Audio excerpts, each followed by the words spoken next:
Bismillah ve salatu ve selamu ala Resulillah ve ala alihi ve sahbihi ve men vela.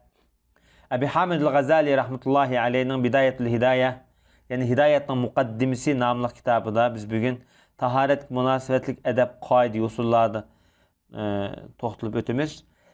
Çünkü bu adam dersin ki beşida takvalıkını bir neçe noktadan bölüp çıkan. Batini takvalık ve zahiri takvalık deb. Biz hazır zahiri takvalık tarafını ketyapmiz. Zahiri takvalık mı ikkiga bölüngen. Biz zahiri takvalıknınki xas ibadet bölümüde. Ondaqda bugün taharet ilişki edep kaideler hakkında bu adam mundaq deydi. Sen istinja qilib bo'lgan vaqtingda misvakni tashlab qo'yma. Misvak qilishni unutma. Chunki bu ig'izni pok qiladi, Xudoni xursand qiladi, shaytonga bir hujum bo'ladi bu degan.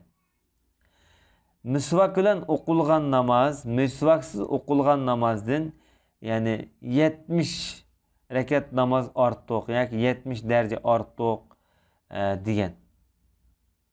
Ammaliki misvak to'g'riliq kelgan sahih hadislar bor, boshqa hadislarda.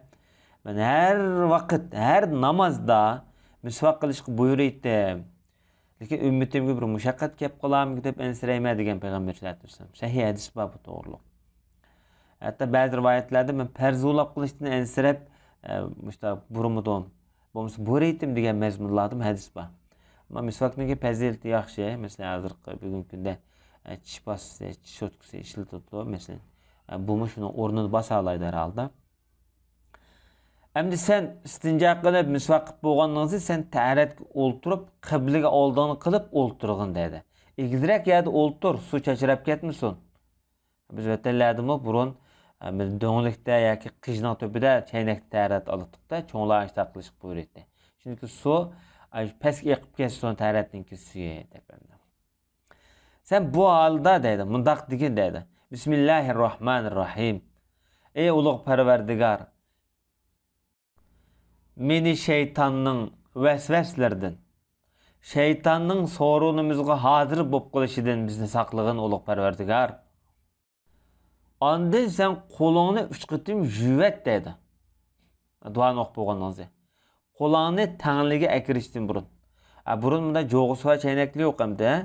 Burun shu qo'lni teshida 3 qitim yuvitib, ikki qo'lni tangliga yoki dasqa chilaplam yuydigan gap hamda burungi vaqtlarda. Sen bu vaqtda mundaq degin. Ey Allohim, senden berkat ve nicatlık so'rayman ey Allohim. Sen bilen yamanlıqdan, şumlıqdan, halakettin panah tileyme degin. Andın sen niyetinde bitaretlikni yo'q qilish niyetini ve namaz o'qiymaymish taharat bilan deydigan bir niyetni qilgin deydi. Demek bu niyet orqali her bir niyetga ecir berdi Allah subhanahu ve taala. Yani G'azzali her bir azada, yug'anda her bir qilmishlarni Allohga bog'lab turib, mush orqali bir musulmonga savob keltirishni niyat qilyapti bu duolari, bu adab qoida usullar orqali. Sen yuzingni yuvishdan burun niyat qilmasang durust emas, yaxshi emas. Tartın da yaxşı bulmaydı, dursunmaydı. Bizim Hanefi mezhepten başka mezheplerde bo'lapmi, Şafii mezhepte niyet taharatniki birinci şartı. Niyet qilmagan taharatni taharat qilgan. Emniyette şu taharatga o'xshash taharat olgan bo'lsa-mu, cho'qim niyat qilish kerak deb qaraydi. Ondan sen bir uchun suv elib, buning bilan 3 qitim og'zingni chaqa. Sen ro'zdar bo'lmagan ahvol ostida suvni koniyinggacha g'arg'ar qilgin. Ondan mundaq degin. Ey Alloh, sening kitobingni o'qishga, seni ko'p zikr qilishga, dunyo va oxiratda mustahkam kalima, ya'ni shahodat kalimasida ching turishga yordam bergin va meni sabit qadam mazmut qilgin degin. Ondan yana bir uchum suv elib buningga buningni 3 qitim qiqib tozalagin deydi. Buningdagi yo'llikni qiqib tozalab etgin deydi. Buningni qaqqan vaqtingda mundaq degin. Ey Alloh, Sen menden memnun bolgan, razı bolgan halatda cennetning hid puraqlari bilan meni huzurlandırgın, rahatlandırgın degen. An bununu qaqqa vaqtında ey Allah'ım sen bilen devzahning sesiq puraqlardan, qiyomatning yaman halatlardan meni saqlığın deb yoki men panoh tilayman deganda. Andın yüzünge çömüşlep su elip deydi. Sen yüzünü pişananın şu çaç üngen taraftan uzunluk cihatte imkangichilik, imkanning oxirgichilik yo'g'in. Kenglik cihatte ma'qulaqdan ma'qulaqcha yo'g'in deydi. Suni tahzib o'ringacha yetkizgan deydi. Tahzib o'rin degan ayollar chechine manglaydan to'la qarib qo'li bilan ishorat qilib qaraydigan yani demakchi. İbaret ashta keltirilibdi. Yani aş manglayanning shu chach unga yerigacha su tekkiz, son ula, son appa demakchi. Yani quloqning beshidan shu yumchoq bosh tarafdan peshonning bulung tarafgacha, yani shu peshonning past tarafgacha yetkizdi demakchi. Demek mademden meyada hüzün dairesini dep bir vatıdı meyada hüzün dairesini. Onun değil ki suni tük ünge orunba, tükçe orunba hüzde. Şu yer yetkizgün deydi. Bu hem de tük orun işki kaş, burot, andın kirpek, ondan başka bu İnekniki ama sakalniki tükünüge ama kulaktan yumuşaklı bir azrak çaç sangılap durulga yava. Ben şu yan demekçi. Bu demek mi şu kulakniki etrafındaki cayla orulla sakal ünge yedin, inekten. Demek bu yerde hiç kanda bir yüzünki dairesini belgeleş arkalık şu çalı qilishga bo'lmaydigan taraflarni demekçi bu jihatda. Undaqda onun keynidan sen suvni yengil qilib, saqal bak qo'yiq bo'lmagan, yengil saqal bo'lib qolsa, suvni shu saqalning ostiga kirgizishing vojib, lozim. Yuzini yug'a vaqtida mundaq degan: "Ey ulug' Allohim, sening nuring bilan do'stlaringning velili evliyalarının yüzleri yoruyduğun, akırdıgan günde menin yüzlerimni nurani nurluk kıygın. Düşmanlarının yüzü kardaydıgan bu kıyamette senin zulmetlerin olan yüzümni karaytıp koymağın Allah'ım degen deydi. Hem de sakılın ait koyuk. Evet, de ulemalarımız deydigan bir vaqt bedidek bolsa deydigan hem de. Bedi degeni kichik bağlaydı o bedin hem de. İşte qo'yiq bo'lsa demekçi o. O vaqtida da hilal qilgan deydi. Hilal meslining bir shakli.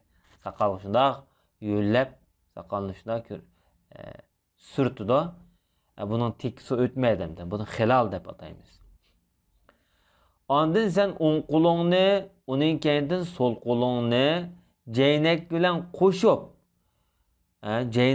qo'shib, ay shu Ceynekten töpüdeki çoğun bilek var deyimiz hem de dolunun mürünün astıdaki. Şu an demekçi. Şu anın yerime çıkışçılık yuğun dedi.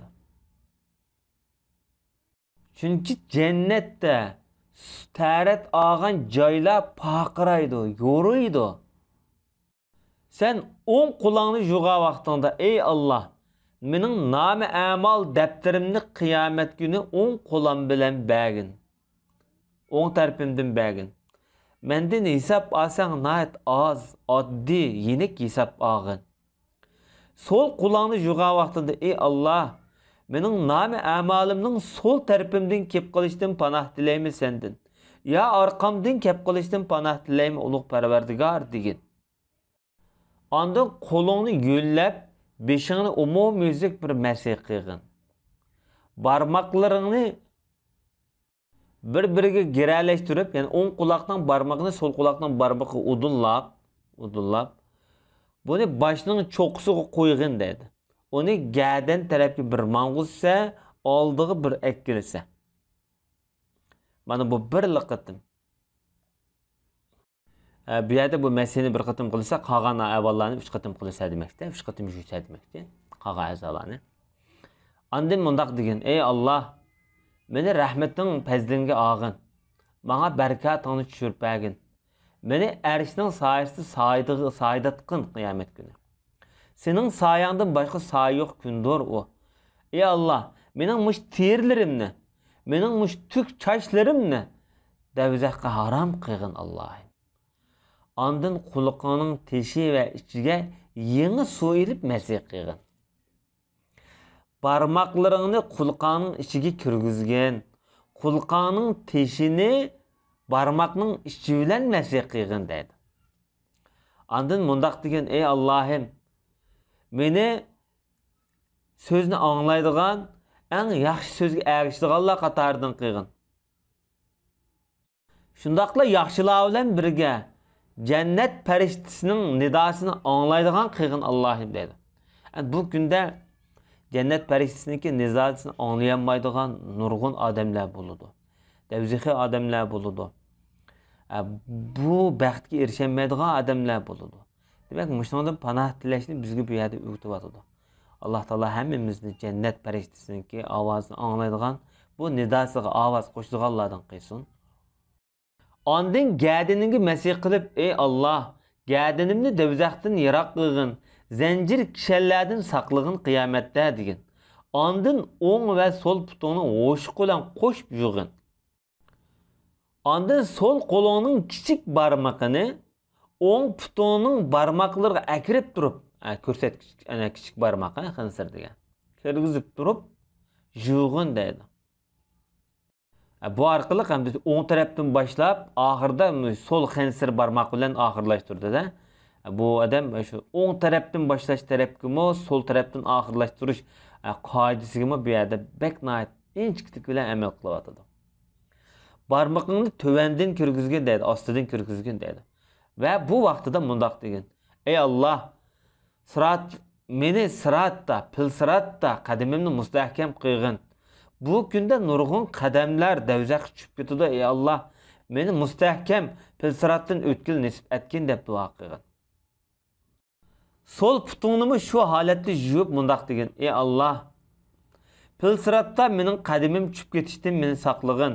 Munofiqlarning qadami tushib ketilgan bu kunda mening qadamimni mustahkam qilgin ey Allohim" degan. Ondan suvni bu pochaqning yarmigichlar ko'tar, shu yerga yo'l qilib yuvg'in dedi.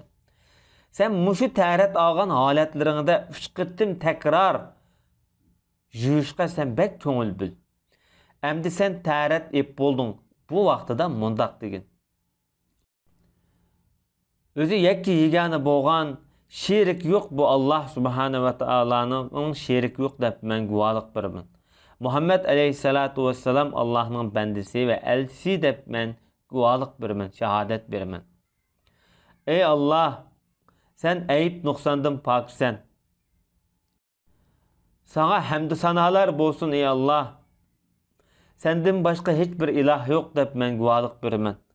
Men yomon ishlarni qilib qoldim. Özümge zulüm qilib qoldim. Gunohimni kechirgin ey Alloh. Sana tövbe qildim ey Alloh. Gunohimni kechirgin. Bana bir tövbe qilish fursati bergin. Sen haqiqatan tövbelarni qabul qiluvchi, nayt mehribon zotsan. Ey Alloh, meni tövbe qiluvchilardan, meni pokizlardan qilgin. Meni sening yaxshi bandalaring qatorida qilgin. Meni sabrchan, sana şükür qiladiganlardan qilgin. Seni ko'p eslaydiganlardan qilgin. Davamlıq etgen akşamlarda sana tesbih etip durduğun, sana zikir etip durduğunlardan qilgin dedi. Hem de demek, muşu yukarı dualarını bir adam taharetlerde okusa, bu adamın bütün hatalığı azalardan çıkıp kaladı dedi. Bu adamın taharetine bir piçet sılınıdı. Bu tahareti erişinin astığı kötürülüp şu yerge koyuludu. Allah'a bu taharet zikir tesbih etip, bu kıyamet küçülük bunun sevabı yazılıp durdu. Depti hem de bununki hadiste, sahih hadislerde ornu yok. Ama Fazailül A'mal, yani işte neple, ibadetlerde bu dualarını okup kıysa bir kısım ulamalar zihni yok deb bu. Muhimi bu dualarniki ba'zilari mesela ba'zi hadisda sünnet kelgan. Bir kısmı hem de Gazali'ninki o'ziniki şu o'ylagan xiyoli. Demek ba'zi ibadetler mutlak.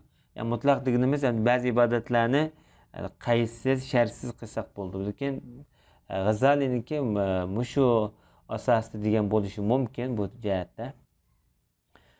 Endi ta'ritingda deydi. Ta'rit ag'a vaqtinglarda, mush ta'ritingda 7 xil ishlarni qilib qilishdan o'zingni saqla. Birinchi, qo'lingni silkima, suv chachirab ketadi. Ikkinchi, yuzingni, beshingni suv bilan qachatlama. Uchinchi, ta'rit oralig'ida gap qilma.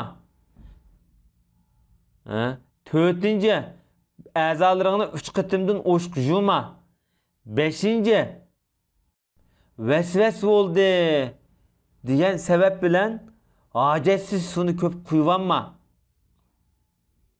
Chunki Velhan ismli bir şeytan bulup mush vesves qilingan odamlarga qarab bak kuludi deydi bu şeytan.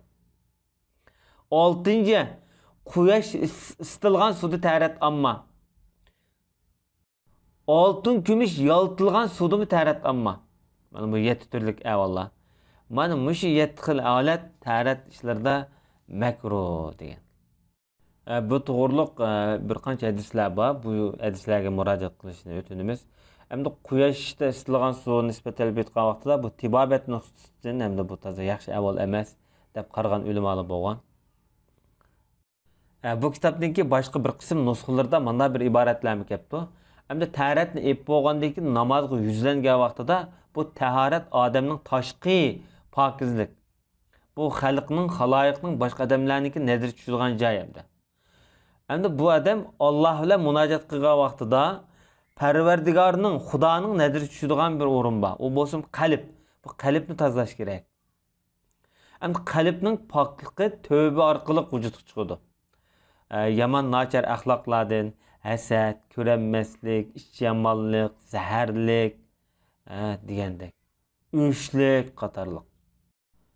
Hamda teshini pokiz qilib, ishin tozimga odam nimaga o'xshaydi deganda, podshoning xuddi o'ysiga chaqagan odamga o'xshaydi. Uyning teshini nihoyat oliy, hashamatli qilib yasab qo'yib, uyning ishiga qarsa, liq, maynatchilik mana mushta odamga o'xshaydi. Bunda adam halokatga nihoyat yaqin odam degan. Demak, boshqa ba'zi kitob, mush kitobniki bir qism nusxalarda mush iboratlarni keltirilgan. Xo'sh, ba'zi xabarlarda, asarlarda kelishicha, taharat ag'a vaqtida Allohni zikr qilsa, Allah bu adamning bütün a'zoy badallarini poklaydi. Agar bu adam Allohni zikr qilmasa taharat ag'a vaqtida faqat suv tekkan joydan tozalandi degan bir iboratni keltiribdi. Bugun bizning shu Imom G'azalininki shu taharat haqidagi degan so'zlari, nasihatlari, o'gitlari shunchalik bo'lsin. Va sallallohu ala nabiyina Muhammad va ala alihi va sahbihi ajma'in.